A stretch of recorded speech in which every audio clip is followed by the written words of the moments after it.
Good morning, good afternoon, good evening. Wherever this video finds you, welcome to Ticks.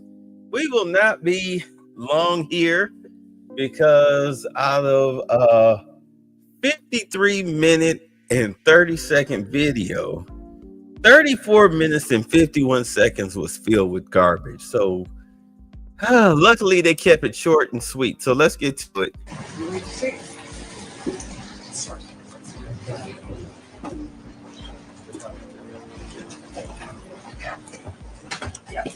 Yeah, you sit down. Everybody sit down. Get your pictures. Sit down. Say what you got to say, bro. Hurry up. Come on, hurry up. Hurry up. Or you waiting? Okay. You got to be special. Are they coming out? Here, hold this right quick. I said, hold it. What was I tell you? Oh, here we go. The United States of America and the President of the Russian Federation.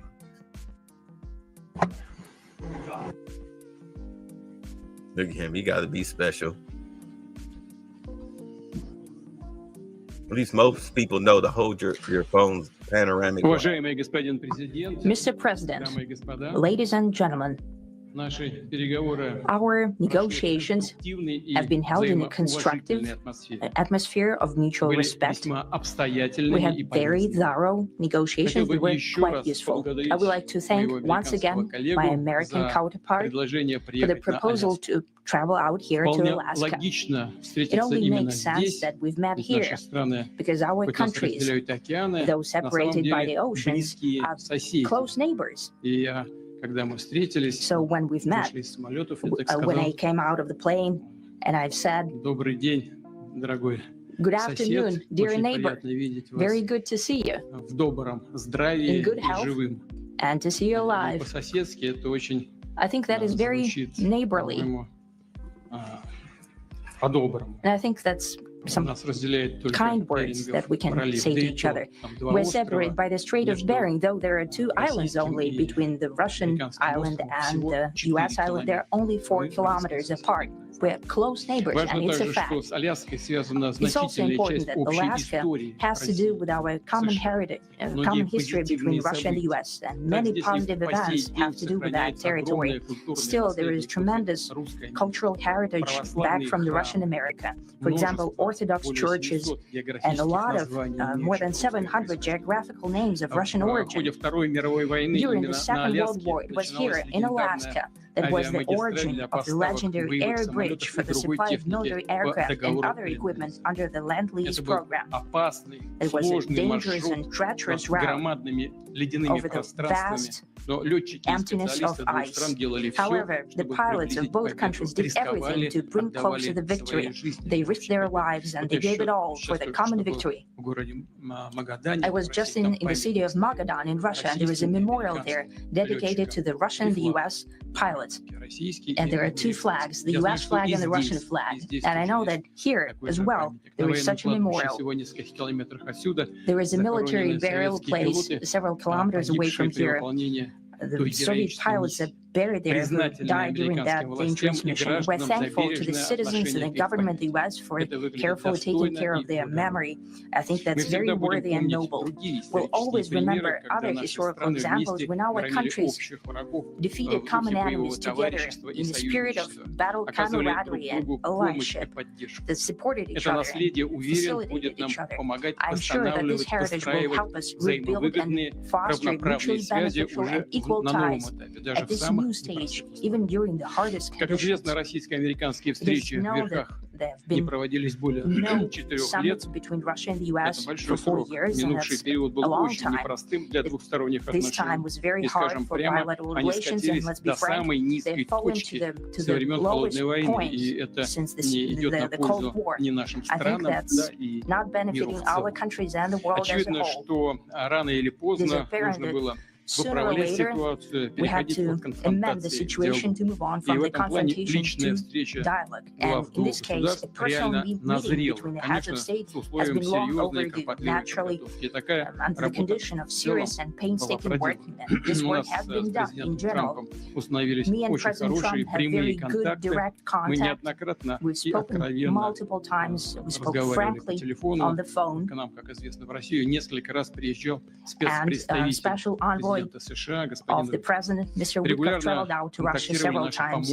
Our advisors and heads of foreign ministries kept in touch all the time. And you know fully well that one of the central issues was the situation around Ukraine. We see the strive of the administration and President Trump personally to help facilitate the resolution of the Ukrainian conflict. And his strive to get to the crux of the matter, to understand its history, is precious. As I've said, the situation in Ukraine has to do with fundamental threats to our security. Moreover, we've always considered the Ukrainian nation, and I've said it multiple times, a brotherly nation, however strange it may sound in these conditions. We have the same roots, and everything that's happening is a tragedy for us, a terrible wound. Therefore, the country is sincerely interested in putting an end to it. At the same time, we're convinced that in order to make the settlement lasting and long-term, we need to eliminate all the primary roots, the primary causes of that conflict. And we've said it multiple times, to consider all legitimate concerns of Russia and to reinstate a just balance of security in Europe and in the world on the whole. And I agree with President Trump, as he has said today, that naturally the security of Ukraine should be ensured as well. Naturally, we are prepared to work on that. I would like to hope that the agreement that we've reached together will help us bring closer that goal and will pave the path towards peace in Ukraine. We expect that Kiev and European capitals will perceive that constructively and that they won't throw a wrench in the works. They will not make any attempts to use some backroom dealings to conduct provocations to torpedo the nascent progress. Right, because the deal was on the table. Everything was cool until Lindsey Graham went over there, and all of a sudden, Ukraine started attacking Russia. So Russia was like, "Screw that, we hitting back," and Trump was like, "I'm not in it." He was like, "I'm not in it. It had nothing to do with it." Like, but you know, we can sit down and talk. If y'all wanted to kill, look. If you want to take them out, you take them out. I'm not going to get in the way because we had a peace deal. Ukraine keeps violating peace deals, ceasefires. They keep doing it. Zelensky keeps trying to prolong the war. So it is what it is. And in all honesty, I mean, the simple fact that these two are sitting down talking, Trump is doing the negotiating for Ukraine that Zelensky doesn't want to do. So it's like, hey, look, I'll talk on your behalf. Since you are too cowardly, weak, or warmongery to do, thinking that you're going to get more power, that you're going to join NATO and whatnot. No, not going to happen. I'm the peace president. I've stopped 7 wars or 7 conflicts so far. So this is going to be the big one. I'm going to stop this one. And then we're going to deal with the Hamas situation. But right now, this right here, I'll speak for you. And whatever I say, when we walk out of here, when he gets on his plane to go back home and I'll go back to DC, that's what it's going to be. Zelensky, that's what it's going to be. No more games. So he and I will decide what to do with Ukraine. And if you keep squawking, well, we going to shut you up from talking. How about that? So that's what it's going to be. Let's get to it. Incidentally, when the new administration came to power, bilateral trade started to grow. It's still very symbolic. Still, we have a growth of 20%. As I've said, we have a lot of dimensions for joint work. It is clear that U.S. and Russian investment and business cooperation has tremendous potential. Russia and the U.S. can offer each other so much in trade, digital, high-tech, and in space exploration. We see that Arctic cooperation is also very possible. And our international context, for example, between the Far East of Russia and the West Coast of the U.S. Overall, it's very important for our countries to turn the page, to go back to cooperation. It is symbolic that not far away from here, at the border between Russia and the U.S., there is a so-called international date line. Exactly. You hear what he just said? We're done. Look, we're done fighting. All of this Cold War stuff that's been going on since what? Biden and presidents before him, all back even back when we were communists, all that stuff, it's time to throw that stuff away. It's trying to throw that stuff away. We live on a planet with finite resources. The biggest thing we're going to need is energy between all of us. Without energy, the trains don't run on time. The grocery stores don't get produce. All right? The cows don't get milk. You understand? Meat is not on the table if we don't work out at least something concerning this energy deal. We all know what's going on, what we want to do with Ukraine. You want us to stop doing bricks. We want you all to stop with the oil dollar. I tell you what, let's work something out.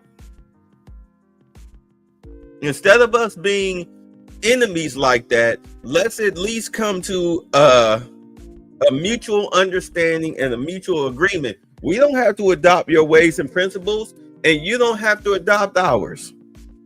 But at least let's make a deal concerning the money, the energy, and how we're going to save the lives of everybody. That's pretty much what they both sat down and talked about, because you know that's what Trump is on, and that's what Putin has been on for the past, 5-10 years with the whole BRICS situation. I mean, remember last year he went to Africa for giving billions of dollars in debt in order for the mineral rights. They're over there digging up Africa,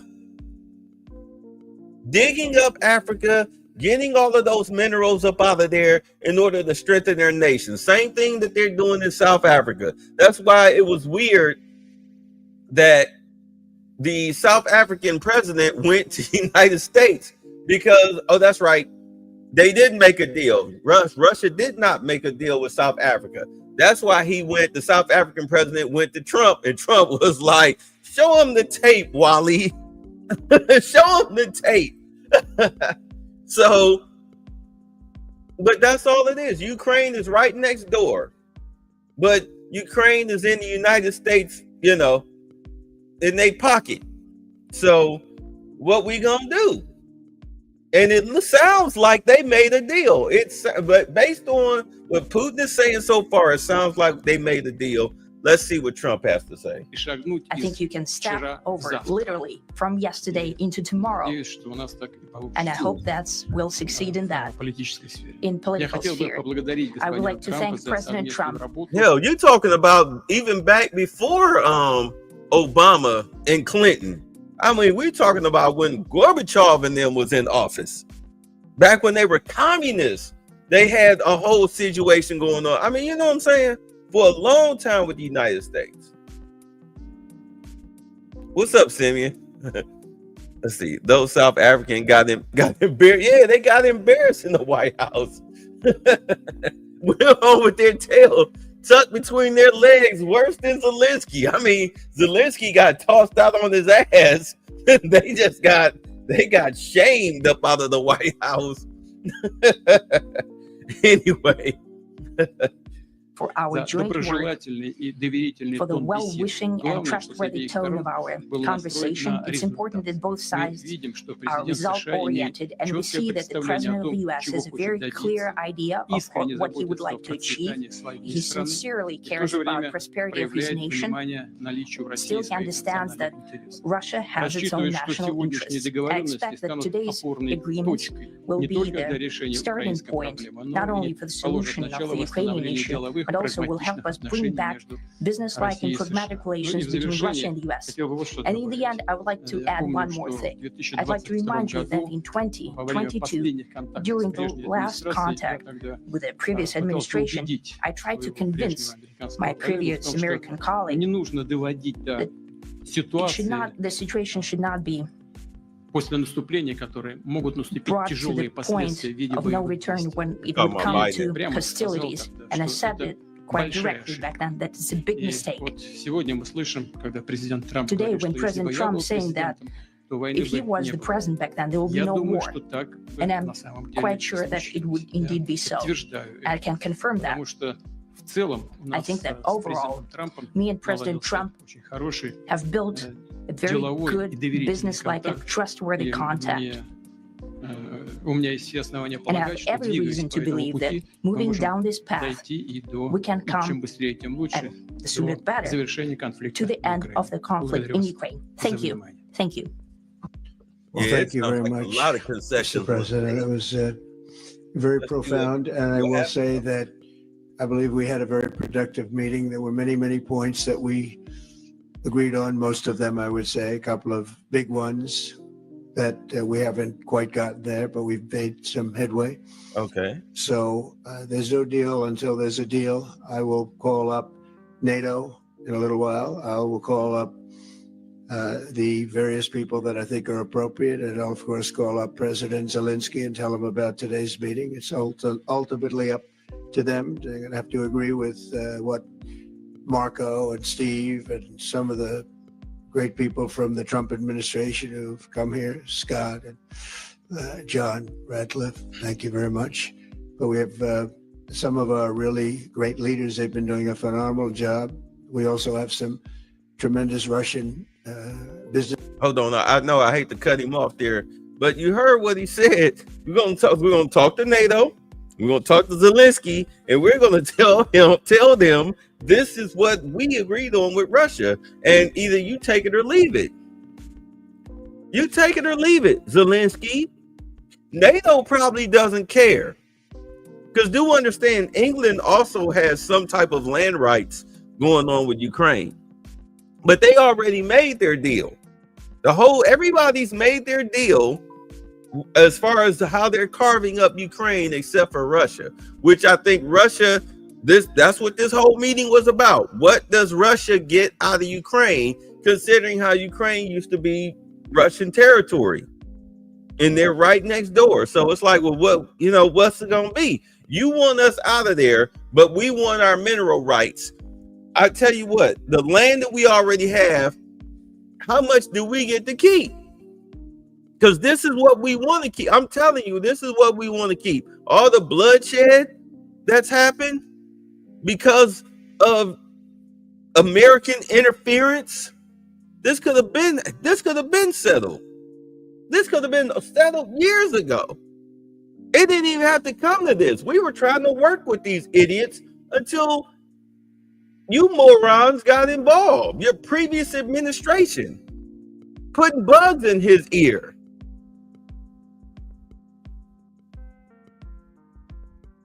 So I tell you what, if we can't keep this land, then we want at least the mineral rights to the land that we've currently conquered. Not only that, we also want X, Y, and Z. We want other provisions. Number one, we need our pipeline restored. We need for them to pay for that Music City Hall that they burned down and other buildings that they destroyed. And they're going to buy me a new plane too. And no telling what else Putin was asking for. Because if you want me to concede land, but I get to keep the rights to the minerals of that land, then I also want X, Y, and Z. Because as far as we're concerned, that's conquered territory. You know, just like California, it's conquered territory. Any rate, there's representatives here, and I think, you know, everybody wants to deal with us. We've become the hottest country anywhere in the world in a very short period of time, and we look forward to that. We look forward to dealing. We're going to try and get this over with. We really made some great progress today. I've always had a fantastic relationship with President Putin, with Vladimir. We had many tough meetings, good meetings. We were interfered with by the Russia hoax. That made it a little bit tougher to deal with, but he understood it. I think he's probably seen things like that during the course of his career. He's seen it all. But we had to put up with the Russia hoax. He knew it was a hoax, and I knew it was a hoax. But what was done was very criminal. But it made it harder for us to deal as a country in terms of the business and all of the things that we'd like to have dealt with. But we'll have a good chance when this is over. So just to put it very quickly, I'm going to start making a few phone calls and tell them what happened. But we had an extremely productive meeting, and many points were agreed to. There are just a very few that are left. Some are not that significant. One is probably the most significant, but we have a very good chance of getting there. We didn't get there, but we have a very good chance of getting there. I would like to thank President Putin and his entire team, whose faces, who I know in many cases, other than that, whose faces I get to see all the time in the newspapers. You're almost as famous as the boss, but especially this one right over here. But we had some good meetings over the years, right? Good, productive meetings over the years. And we hope to have that in the future. But let's do the most productive one right now. We're going to stop really 5, 6, 7,000, thousands of people a week from being killed. And President Putin wants to see that as much as I do. So, again, Mr. President, I'd like to thank you very much. And we'll speak to you very soon and probably see you again very soon. Thank you very much, Vladimir. Next time in Moscow. Oh, that's an interesting one. I don't know. I'll get a little heat on that one, but I could see it possibly happening. Thank you very much, Vladimir. And thank you all. Thank you. Thank you. Thank you so much. That's Caitlin Collins right there. I already know that.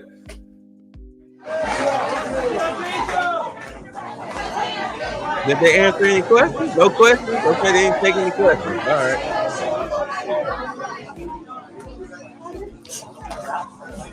Ain't taking questions. Let's see. I don't remember. Let's see. All right. So we here. We're already at Forbes. Let's see if there was any questions afterwards. Let's see here. Probably nothing live. Let's see here. That was a day ago.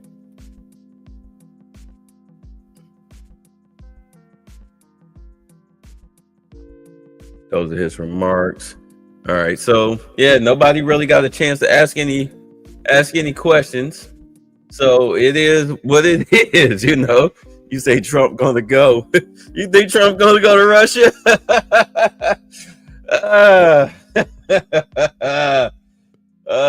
don't know. I don't know. It might have to be a couple years after everything is quieted down or something. Maybe he might come. Or, you know, maybe it might be the other way around. You never know. You never know. But the biggest thing is, I wonder exactly what the concessions were that they're going to tell, not ask, but tell Zelensky this is what it's going to be. Like, because we're not going to sit up here and keep going back and forth with you like it's tiresome. Like it was what you're doing. You're pissing people off. Okay, you're pissing people off. People are done with you. Let's see here. I wonder if this was before or after. Let's find out. Let's see. Hello, everybody. I brought a friend of yours, Brett Baer. He's here. Brett, how you doing? How are you? What will make a success of this summit today? I can't tell you that. I don't know. Okay, so this is before. There's nothing set in stone. I want certain things. I want to see a ceasefire. This is not to do with Europe. Europe's not telling me what to do. Sounds like they did reach a ceasefire. The process, obviously, as Well, Zelensky, at least came to see terms a on ceasefire how to rapidly. have a I don't know if it's ceasefire. going to be today, but I'm not going to be happy if it's not today. Everyone said it can't be today, but I'm just saying I want the killing to stop. I'm in this. I mean, you heard what he said before he left. It was like, you know, hey, like we stopped what he say, 4,000, 4,500 people from dying every week. Like, I think they may have agreed on that. So Russia may stop firing. All right. At least it sounds like Russia will stop firing, but it depends on what Zelensky want to do. To stop the killing. You know, we're not putting up any money. We're making money. They're buying our weapons and we're sending them to NATO, and NATO's sending us big, beautiful checks. But that I don't care about that. I care about. Right. I remember that. Remember, because the Biden administration was just sending weapons. They were borrowing money from the Federal Reserve to send weapons to Ukraine. And it's like, no. We're not funding your war effort. If you want weapons from us, here's the catalog. Yes, those are the prices to the right. Yes. Mm-hmm. Yes, they beautiful weapons, aren't they? Yeah. Yeah. What is your credit card number? You know what I'm saying? What is your credit card number? Yes, go ahead. Yes. Add them to the cart, bro. We'll send them over. Yes, they'll be there within the week. No more giving. You want it, you buy it. Now, it was a big factor when Biden spent $350 billion and got nothing. But what I do care about is they lost last week 7,011 people were lost, almost all soldiers. 36 people in a town which got hit by a missile, but over 7,000 soldiers. It's crazy. Could you describe a little bit, Mr. President, because I know you've had a lot of phone calls with President Putin. What's the difference in a face-to-face, in-person meeting? Look, he's a smart guy, been doing it for a long time, but so have I. Been doing it for a long time. And here we are with President. That was much more difficult than what I'm doing today, believe me. So we get along. There's a good respect level on both sides. And I think, something's going to come of it. I noticed he's bringing a lot of business people from Russia. And that's good. I like that because they want to do business, but they're not doing business until we get the war settled. Are you going to talk about business? We have the hottest country on earth. We have the hottest economy on earth. We have the hottest country. We just set a new stock market record again. We have hundreds of billions of dollars flowing in from tariffs.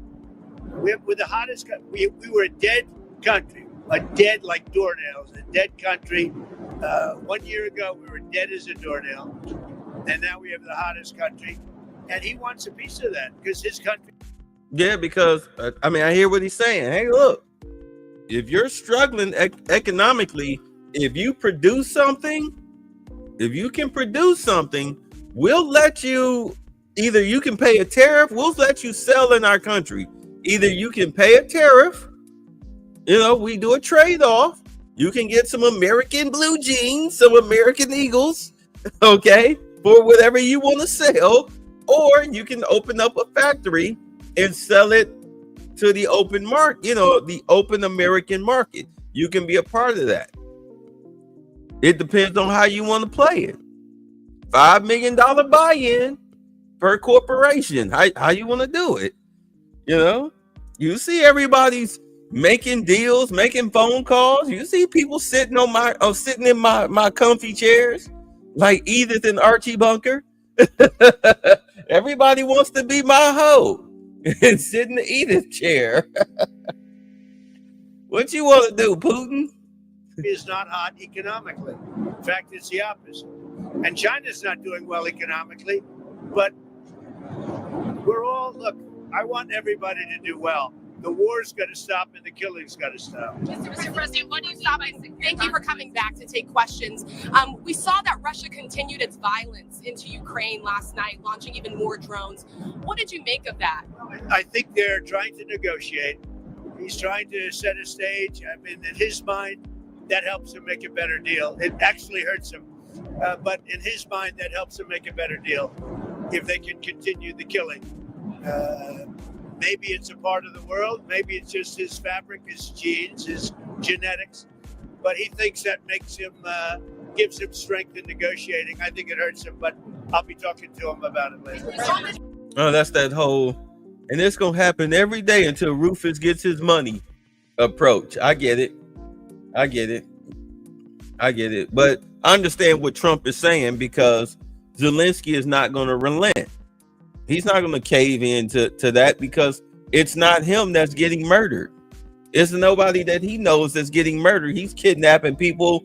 He's kidnapping men. I mean, as much as they want to sit up here and talk about, oh, ISIS is kidnapping people and returning them back to their home countries because they shouldn't be here. They're the Gestapo. No. Over there in Ukraine, that's a Gestapo, where you're out walking your dog and 4 or 5 guys snatch you up in a van and drive you off to a military facility. Your dog is running around, wild with a leash around his neck, probably chasing after the van. They take you to a military facility where they beat you into submission, beat you into putting on that uniform, and then drop you off on the front lines with very little training to die. Zelensky don't care. Thank you for discussions today, Mr. President. Are the territorial swaps on the table? Will you be discussing that? They'll be discussed, but I've got to let Ukraine make that decision. And I think they'll make a proper decision. But I'm not here to negotiate for Ukraine. I'm here to get them at a table. And I think you have two sides. Look, Vladimir Putin wanted to take all of Ukraine. If I wasn't president, he would right now be taking all of Ukraine. But he's not going to do it. Mr. President, what did you mean? Just one thing. What about the possibility of the United States providing security guarantees to Ukraine? Maybe, along with Europe and other countries. Not in the form of NATO, because that's not going to, there are certain things that aren't going to happen. But along with Europe, there's possibility of that. Mr. President, the number of business people that President Putin is bringing along, is that something that you want to discuss with President Putin at this meeting? If we make progress, I would discuss it, because that's one of the things that they would like. They'd like to get a piece of what I built in terms of the economy. Just so you know, we were a dead country with our economy. He wouldn't be interested. He wouldn't have been interested a year ago with the Biden economy. But he is interested in the Trump economy, because wait till you see when those factories start opening up. We have hundreds of factories all over the country, and that includes auto factories, AI factories, and every other. They're all coming in because they want to beat the tariffs. Because if they open here, they don't have to pay tariffs. If they don't open here, they have to pay, in some cases, 200%, 300%.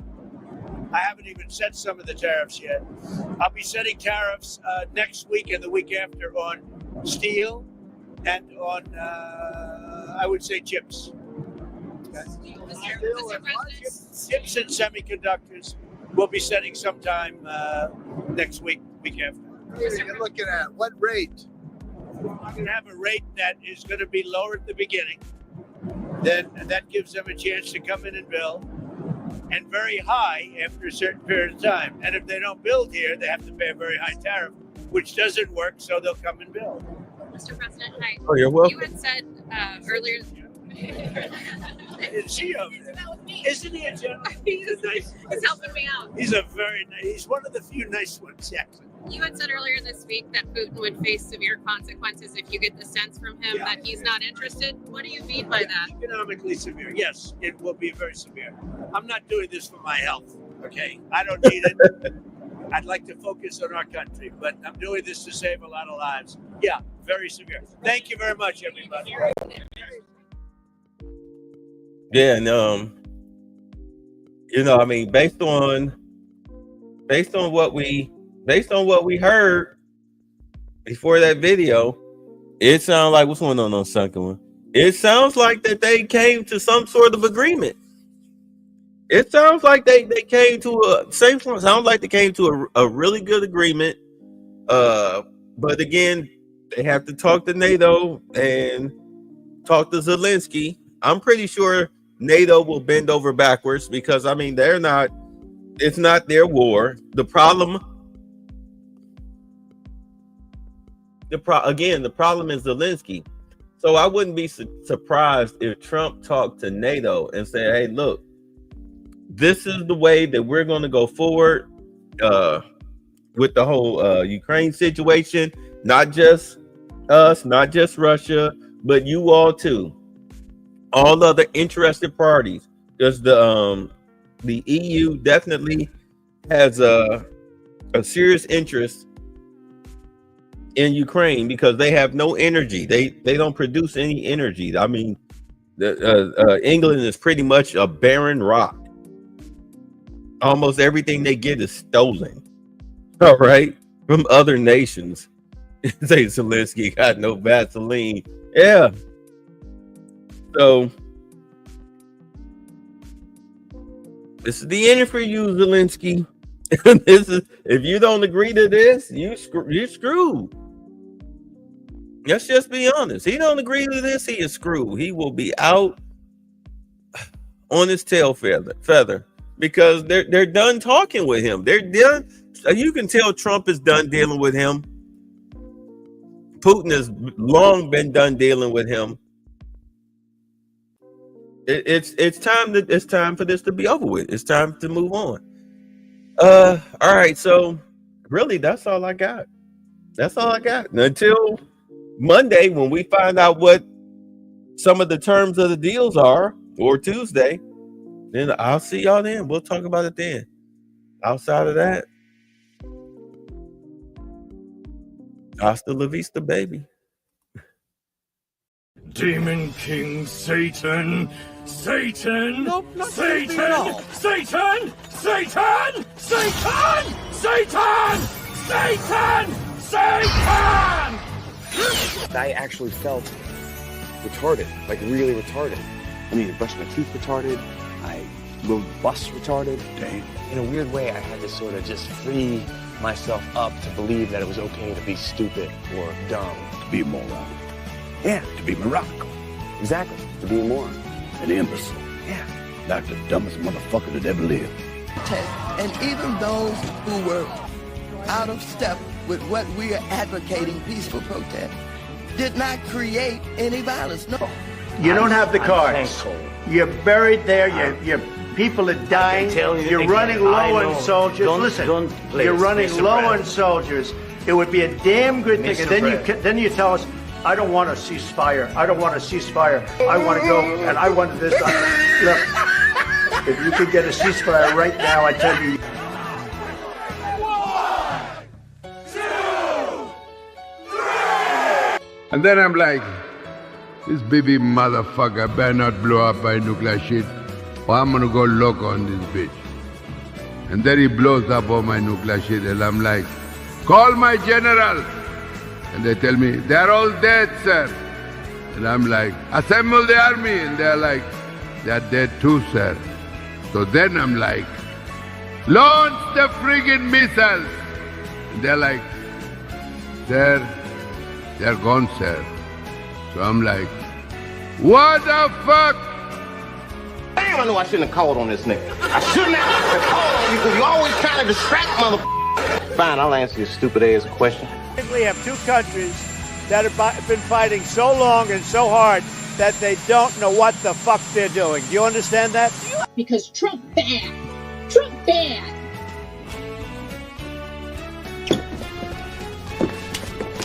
Get the fuck out! All right. Hi. Thanks for the fun.